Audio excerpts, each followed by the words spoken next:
hot day in town, and I am making an egg white cocktail.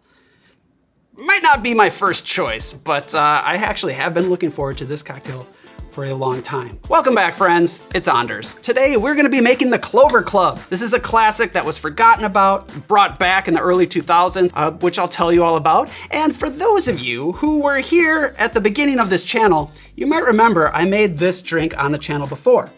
But here's the thing, ever since then, and we're talking like years, this drink has been on my mind. I wanted to redo this cocktail, take a mulligan, a do-over, because I think that that recipe just simply could have been better. Honestly, I feel like I didn't give the Clover Club justice, and it has been on my mind ever since. So that's what I'm gonna show you today.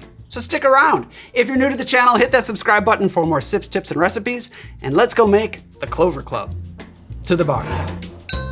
All right, real quick, let's talk about this pink fluffy cocktail, the Clover Club. Now, the name comes from the Clover Club, which was a gentleman's club back a long time ago in the late 1800s, early 1900s. And it's pretty much understood that the drink was initially created at the Bellevue Stratford Hotel in Philadelphia. That was the home to the gentleman's club, and that's where the drink was first made. Beyond that, there's a lot of confusion around this cocktail. Some people say that the drink was created in the 1800s, but the hotel where it was initially made wasn't built until 1904, so it probably was created after that. Now, to make things even more confusing, in the Oxford Companion to Spirits and Cocktails, great book, great reference book, I recommend it to you all, but in there, under the Clover Club, it says 1901, and that it was made at the Waldorf Astoria in New York, so a different city, but that the hotel manager had previously managed at Philadelphia's Bellevue Stratford Hotel, which was before the hotel was made. So I don't know how that could be true. And I stopped going down that rabbit hole at that point.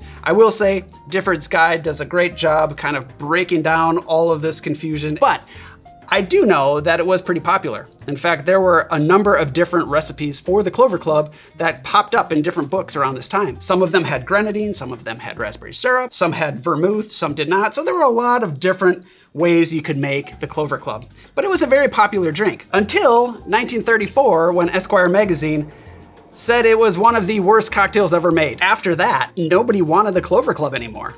Maybe they didn't like the egg white, maybe they didn't like the fact that it was pink. Whatever the case may be, it was kind of forgotten about until the early 2000s. Thanks to Julie Reiner and a number of other bartenders around then. Julie Reiner opened the Clover Club, which is a cocktail bar out in New York. I actually haven't been. I would like to visit it, but it's still there. Since then, everybody seems to know all about the Clover Club, and a lot of people have their own ways of making it. The way that I used to make it was very simple. I made a gin sour with raspberry syrup and egg white. It's bright, refreshing. People seem to really love it. I always loved it until I had it next to the Pink Lady. In that video, when I compared the two, the Pink Lady won hands down. So after that video, I thought, I can make the Clover Club better, and I've worked out what I like in this cocktail. So I'm gonna show you why I made the changes I did right now. Now the booze. To make the Clover Club, we are gonna need gin, dry or Blanc vermouth, lemon juice, raspberries, simple syrup, and an egg. The lineup is a little different from the first time we made this cocktail.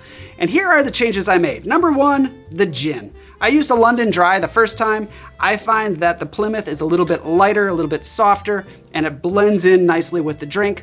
Personal preference, of course, but I really do like the Plymouth in this cocktail. As for the vermouth, a lot of recipes call for dry vermouth, and then I tried the Blanc vermouth, which has become one of my favorite things to mix with. In fact, I am leaning into it. I'm gonna be doing an equal split of gin to vermouth. I don't know that anybody's really doing that, but it makes it kind of creamier, a little softer, a few more botanicals, and it's really good. Worth trying. Lemon juice, freshly squeezed, of course.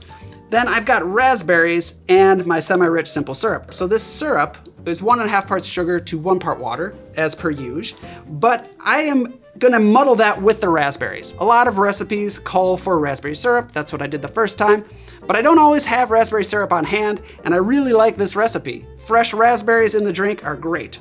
So give this a shot. And the egg white, it's called for in most every recipe that I see. It gives it a nice fluffiness. And if you have a lemon handy, we're gonna express some lemon oil across the top.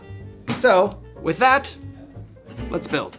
Hello. Okay, so first of all, this is gonna be served up. Get your glassware chilled, as always.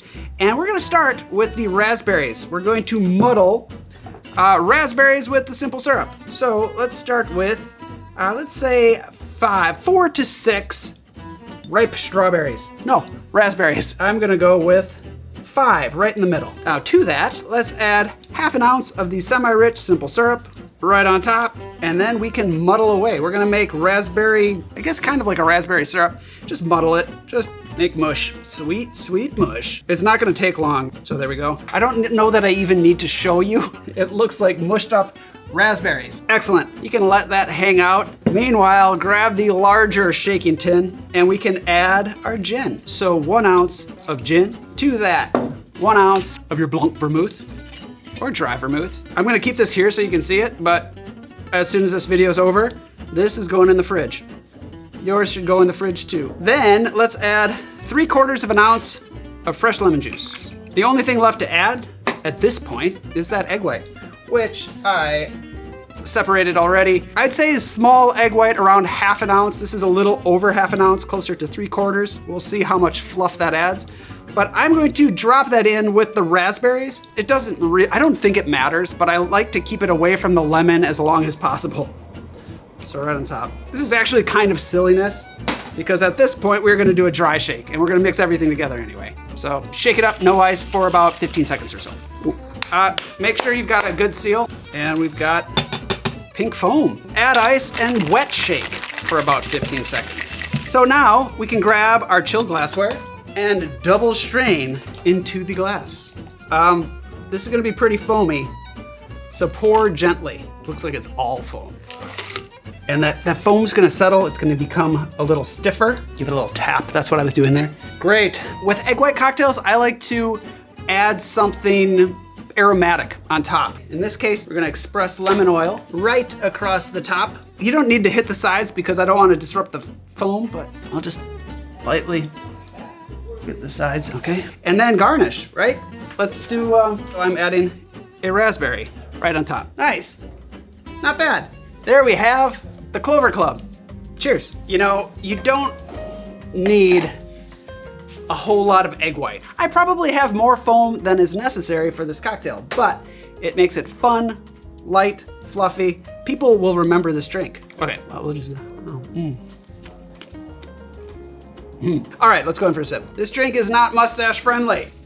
I am going to, we'll edit this so you don't have to see how gross I look when I drink this. Wish me luck. Cheers.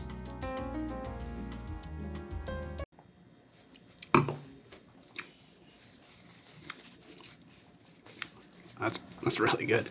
Oh, yep, nothing like fluffy pink egg white on your mustache, right? That, to me, is way better than the previous Clover Club that I made for you some years ago. What I love about it is the gin it's there, but it's really soft. This, to me, is the perfect introduction to gin if you are on the fence with that spirit. You get the creaminess from the vermouth, which was lacking when I made the cocktail the first time, and the fresh raspberries are really nice. Also, it makes it a nice light pink color. It's more balanced, it's more nuanced actually, and the fluffiness from the egg white.